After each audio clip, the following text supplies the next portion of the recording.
Today, we welcome Tristan Bordallo to dive deep into his entrepreneurial journey. We start with how his background as a competitive cyclist shaped his mental toughness and approach to business. Tristan draws strong parallels between cycling and entrepreneurship. The unpredictability, the need for quick decision making, and enduring periods of hardship all helped him build resilience for the long haul of building and running companies. He shares how his drive to find his own path, rather than fit the traditional expectations set by his family, led him into the world of freight and logistics, where he started as an agent and eventually transitioned to owning both a brokerage and an asset-based trucking company. We explore the challenges and lessons Tristan faced as he set up both businesses simultaneously, highlighting the steep learning curve that came with navigating the operational differences between brokering loads and owning assets outright. He explains the benefits of having control over his own fleet, especially amid today's rising freight fraud and double brokering, saying that asset ownership allows for better service, more reliable outcomes, and deeper customer trust. Tristan also underscores how focusing on niche markets and delivering personalized service has enabled his company to thrive even as many competitors struggle with low rates and high market volatility. Tristan's philosophy is deeply rooted in community building, transparency, and a mindset of vibes, positivity, and intentionality in business interactions. He talks about the importance of doing business with people who care, both on the customer and carrier side, and maintaining high standards and a strong support network have been key in tough times. Whether you're in logistics or just love a good entrepreneurial story, you won't want to miss this inspiring conversation.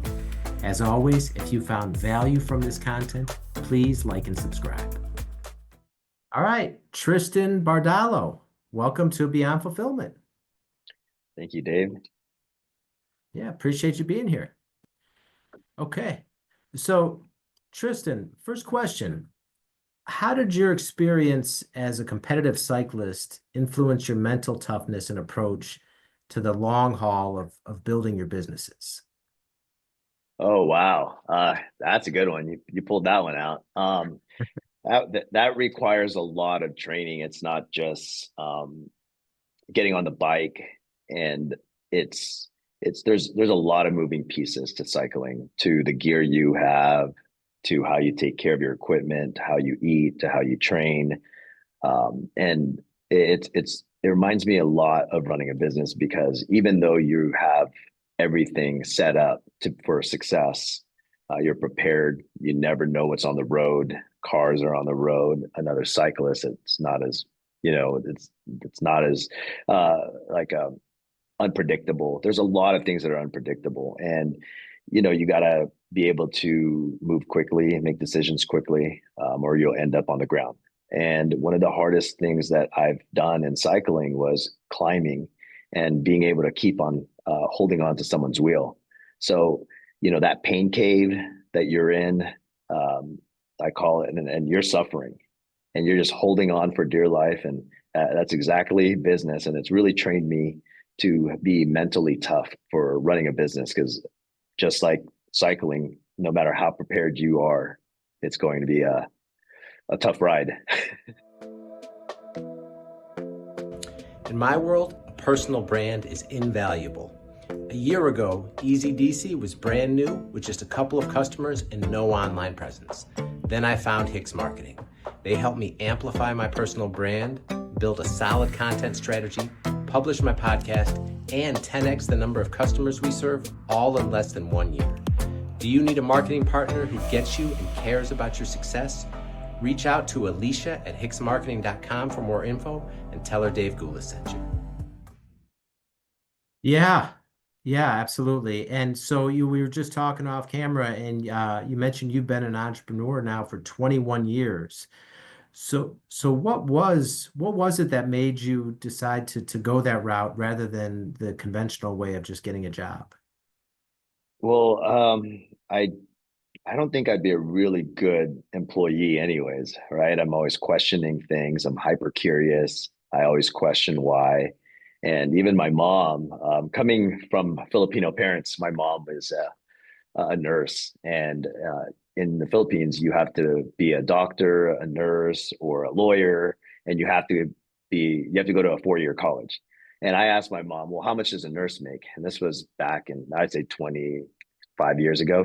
They make 78,000 to $85,000 a year. And I broke it down to myself. So I said, I only need to make $300 a day, and I could do 1099 and I'll crush it because it's better than a W-2. So 5 days a week, $300 a day, 52 weeks, that's $78,000. And that's all that was my goal. And I think my first year I did that. And I got my mom off my back and everyone else. And they actually thought I was selling drugs, but I was actually hauling freight as a sales rep. And I was also DJing on the side too. So yeah, I was always hustling. Definitely, those are the entrepreneur. That's what entrepreneurs do, is they hustle and they just don't want to get a job. So they're naturally finding the easiest way out. But I can tell you, it's not really that easy. It's just a lot better than being told what to do and doing it on your own terms. Mm. Okay. And so what was the moment that made you transition from being the agency owner with Covenant to taking the leap and then founding your own companies? Well, I mean, it was having a franchise, and no disrespect to agency owners, but you evolve into wanting to own everything, right? You're wanting to have to learn the money side of things, cash flow. And because when you're a commission rep, you don't get to learn all that. You don't build relationships with vendors. You build relationships with carriers, but you're not building relationships with vendors. And so that was more of what I wanted to do, and actually take more of the responsibility and expose myself to that risk, because I knew there was going to be a better payout. So and I wanted to hire more people. I wanted to make an impact. When I was an agent, I felt like I hit this ceiling, and I just was making money for myself.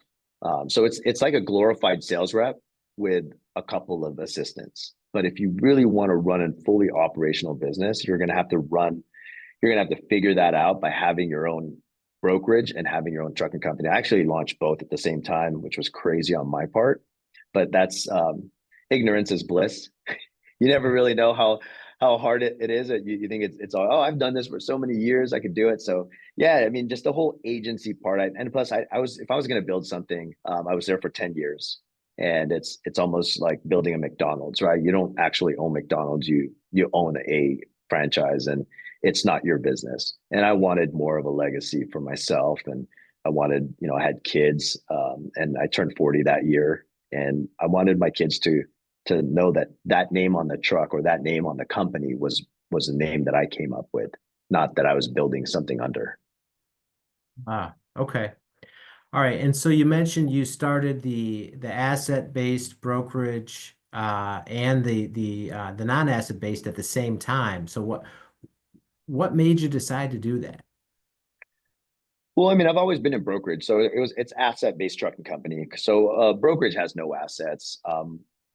We've for a long time, I wanted to have control of the outcome. So as a non-asset based brokerage, you are hiring carriers to do your pickups and your deliveries, and it's hard to find really great carriers. And so I thought I'd build it myself. I could probably move up market uh, by having my own trucks and my own drivers and my own trailers, and being able to control the outcome versus being a broker where you're selling capacity that's not even yours, right? You're not, you have no idea. Sometimes it's like a trick. Everyone thinks just because you're a broker and you can get trucks doesn't mean you know what's on the other end. I mean, if only the public knew how we covered loads as a broker, it's almost like, hey Dave, you have a load? Great, I could do it for X price. And what happens is, guess what? I don't even have a truck. I'm going to go out there and post your load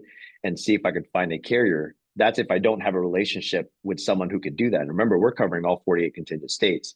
It's impossible for you to have someone unless you're regional that will cover the whole United States. So what you're doing is you're trying to find capacity for something that you quoted and then you didn't have. But as now an asset-based trucking company, I could just go to any company and say, look, I have trucks and I could send them anywhere you'd like as long as you're willing to pay me. And that was Hmm. all about the control and being able to provide that service, because I'm big on making sure that I really serve the ones I set out to serve, because I felt like I was underserving them on the brokerage side. And some customers really like that you have a brokerage and they don't care who you find to get the carriers to do the loads for you. That's why you hear a lot of fraud and a lot of like double brokering, and the guy that you hired is not the person that the broker said it was. So, I mean, there's a lot of that going on. So, having your own trucks makes you a little bit, it gives you that competitive edge by providing a real truck, a real driver, real visibility, real everything versus, I wouldn't say fake, but for the most part, it's a coin flip on the brokerage side. And I was tired of that game. Okay. And so, one thing too, I've heard from other, I guess, brokers is, or informer even trucking company owners is kind of boy, I had a fleet and boy, I'm glad I don't have to deal with that anymore as far as owning the assets and the maintenance and everything that goes along with that. So, I mean, now that you've been doing it for a while and done both sides simultaneously, I mean, what's your, I guess in hindsight, what's your take on the situation as far as having a asset-based trucking company compared to just a brokerage? Oh man, that's a loaded question.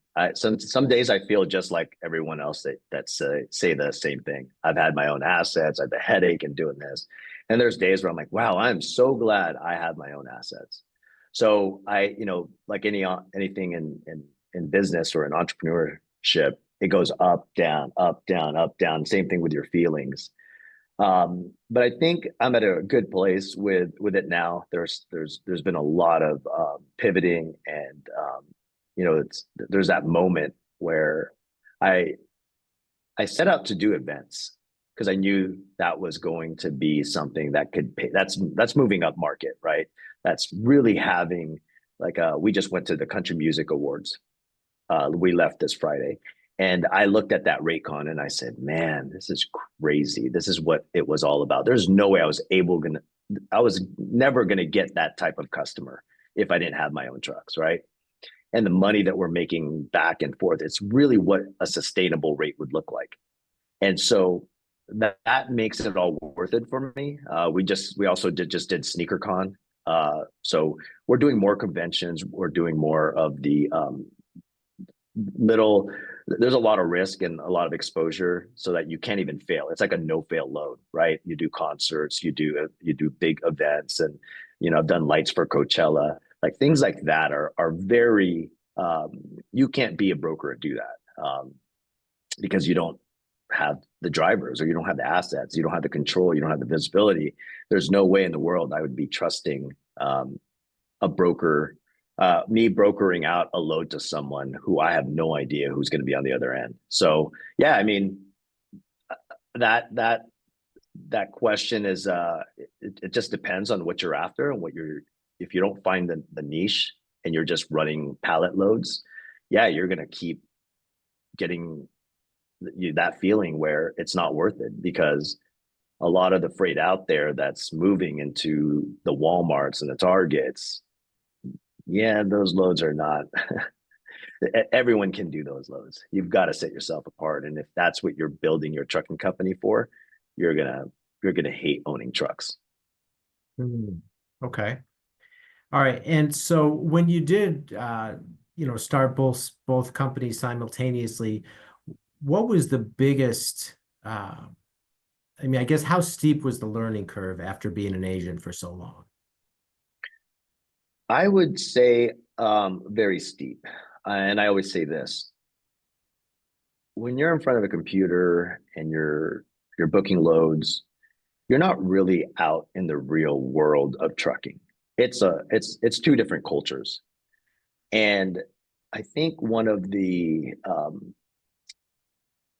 things I will always say this is that I learned more in owning assets in 1 year than I did the 16 years before because of what it actually takes. I mean, trucking is so hard. I don't think we get enough credit as an asset-based company that there is a lot of moving pieces to it. And, you know, in brokering, it was easy. You find a customer. And I'm not saying that if you're a carrier, it's easy to find customers too, because there's a sales side, right? Remember, like I said, it's two different cultures. As a carrier, you know how to do operations really well. But as a broker, you know the sales side and the customer side really well.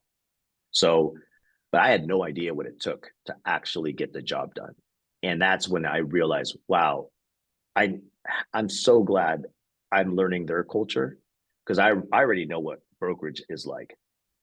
But this side, I'm still learning every single day. There's so many different uh, policies and compliance rules and regulations that we constantly have to stay on top of, and insurance, and how what's covered, what's not, what are exclusions. And it's funny because now I think for the I'm like, I am so glad that in the 16 years that I was brokering, that I didn't have to deal with uh, all the crazy things that are not covered under insurance. I guess I got really lucky because when you look at an insurance policy, when I look at an insurance policy today, I do that on my brokerage side too. I go, man, these guys are not. This insurance policy is not going to cover us at all.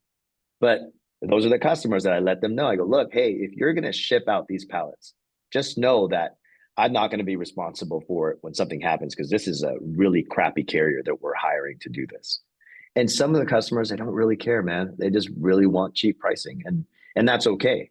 That's what they want. So, but the customers that are, it's crazy when I see things online and I see someone say, okay, I have my fall launch of clothing, right? Or my new bikes that are coming out this summer, and it goes missing.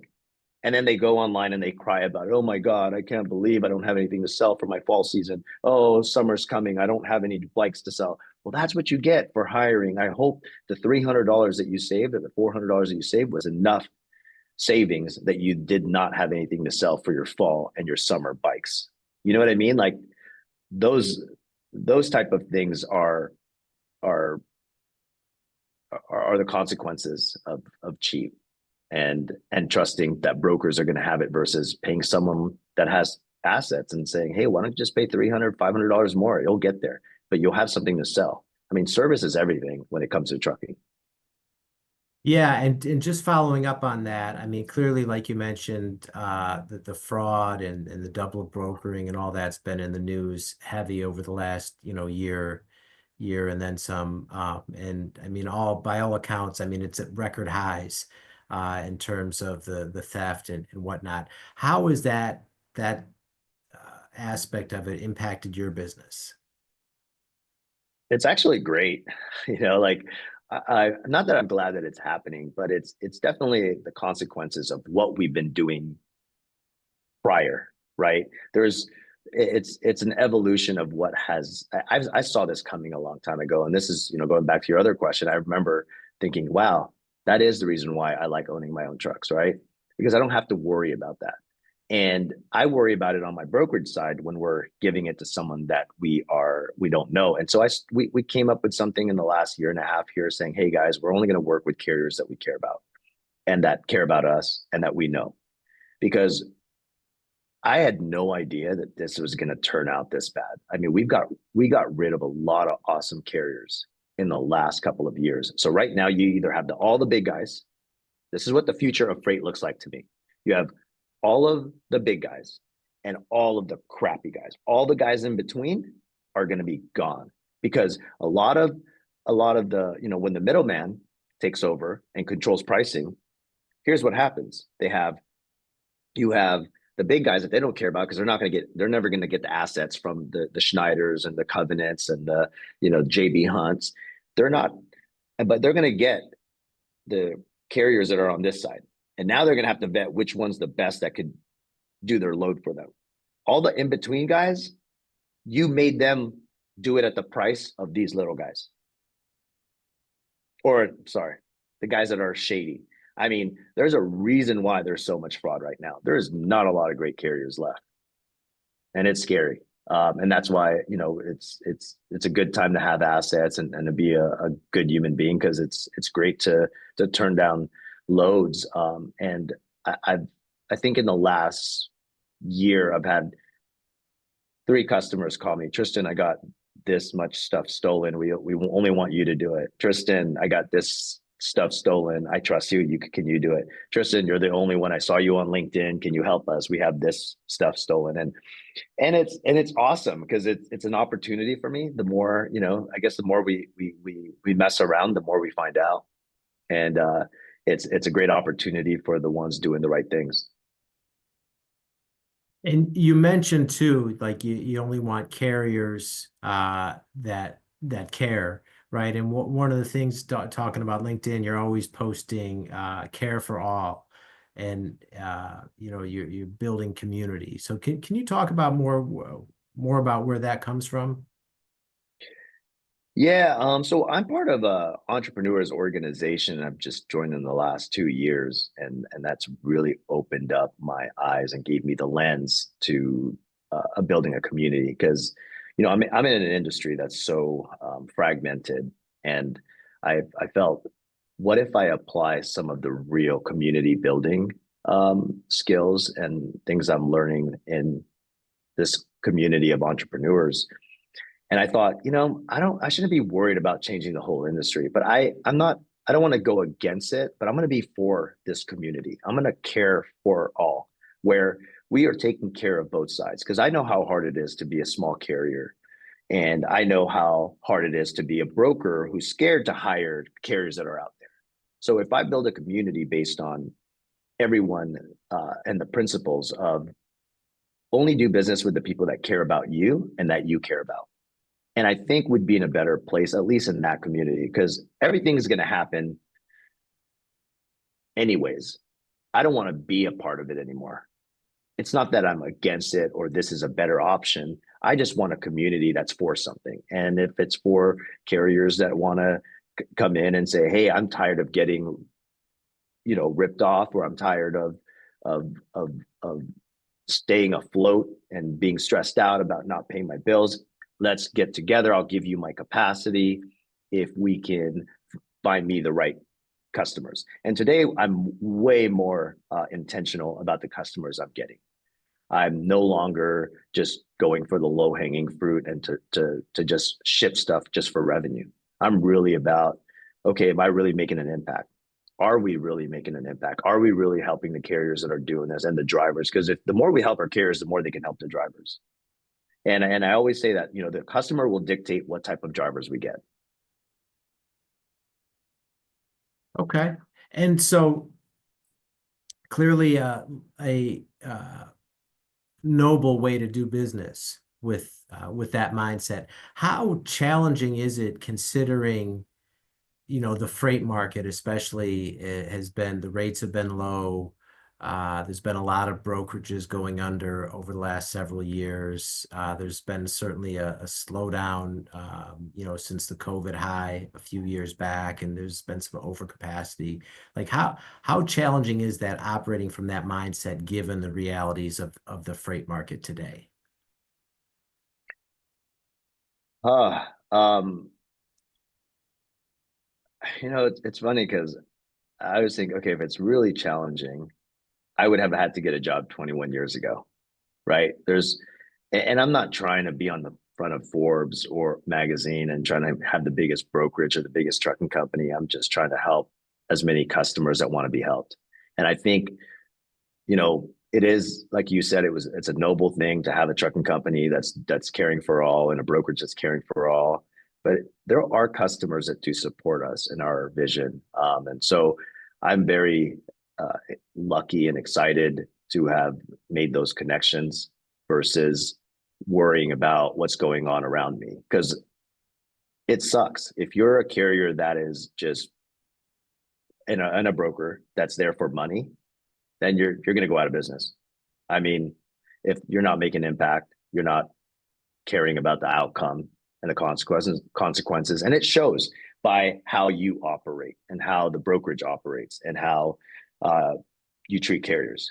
And so I think, we've got, it's a really tough market right now, but there's a lot of customers that could keep a small company like myself and other brokerages. I have friends that have small brokerages that you'll never even hear of and have the same customers for 20, 30 years. I mean, I have two customers that are 20 plus years and some of them 18, 17. I mean, there's really great customers out there supporting and that will care about you. And I care about them deeply as well. And that's the reason why I bought trucks.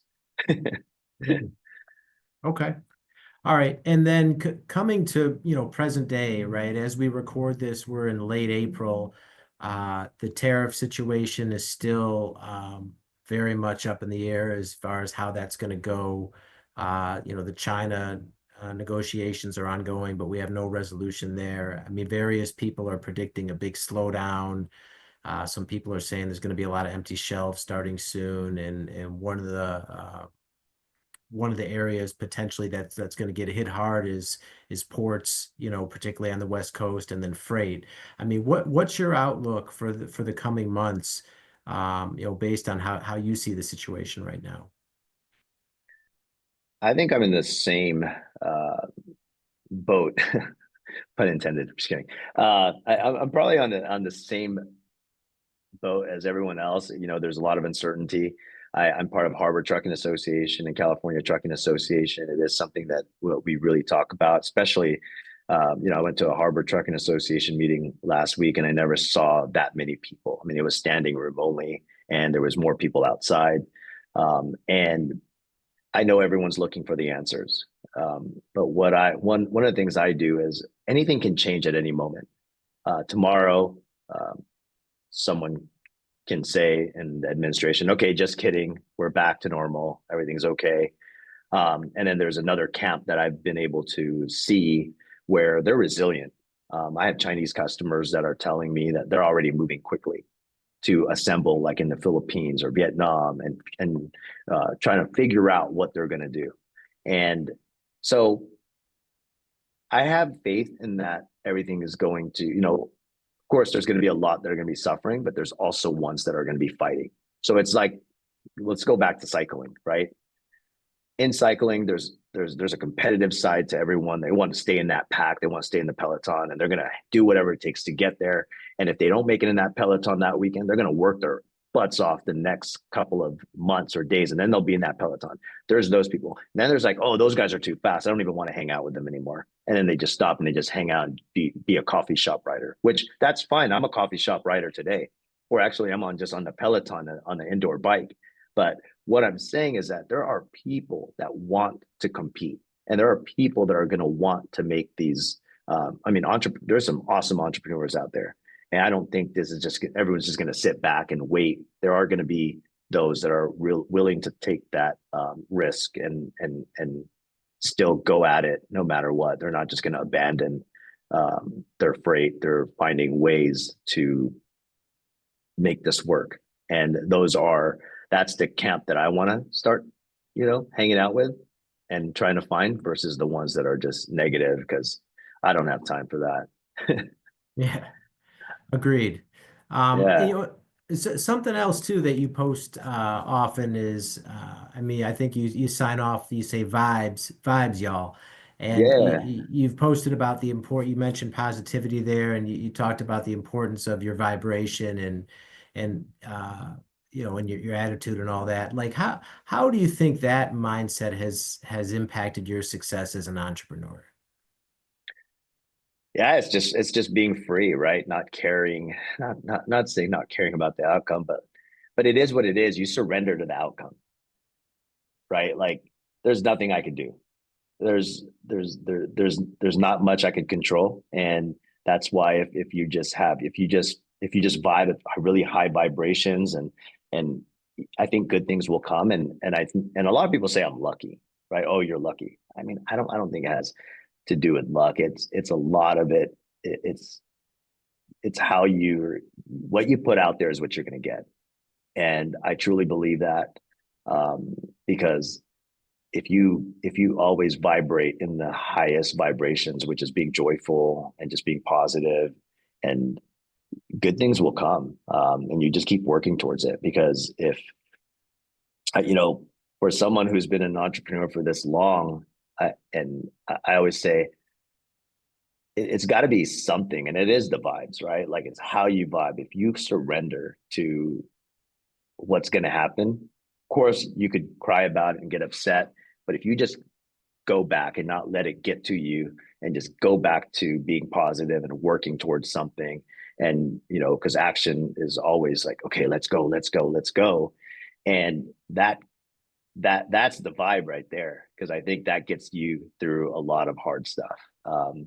And I think when I could share that with others, I feel that it makes them smile inside and out, and that's something that I want to give. And I was given a gift to to be able to talk to you guys on podcasts, so I might as well use it for good versus complain about what's happening out there.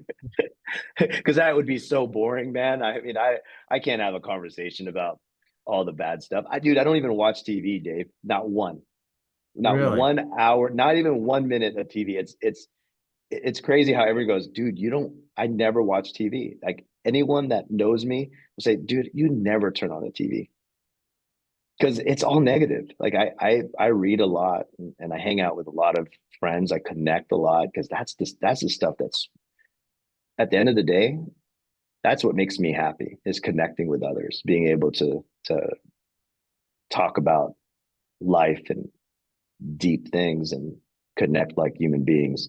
And that's really where my vibes, y'all, comes from, because that will turn any bad day, any bad event, any bad things happening around you. And I'm hoping I could make an impact on, and I get a lot of DMs, and that makes me feel good, because I know it's affecting them, and I'm making an impact.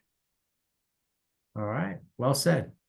All right. Yeah. And Tristan, if people want to learn more about your companies, your trucking company or your brokerage, and find out how you could potentially help them, what's the best way that people can reach out to you? Well, we have IamFreight.com, which is the asset-based trucking company, Freightopia.com. I'm also on LinkedIn, and X. I don't really post on X much, but those are the 4 ways of getting a hold of me. And yeah, send me an email, Tristan@IamFreight.com, or Tristan@Freightopia.com. That's spelled with an 8, by the way, the number 8. Okay. All right. We'll link all that in the show notes for everyone as well. Awesome. Thanks, Dave. Yeah. Thank you so much for being here, Tristan, and sharing all this valuable wisdom from your journey with our audience. We greatly appreciate it. I appreciate you for having me on. Thank you so much. Okay. All right. And that's all the time we have for now. We'll see you next time.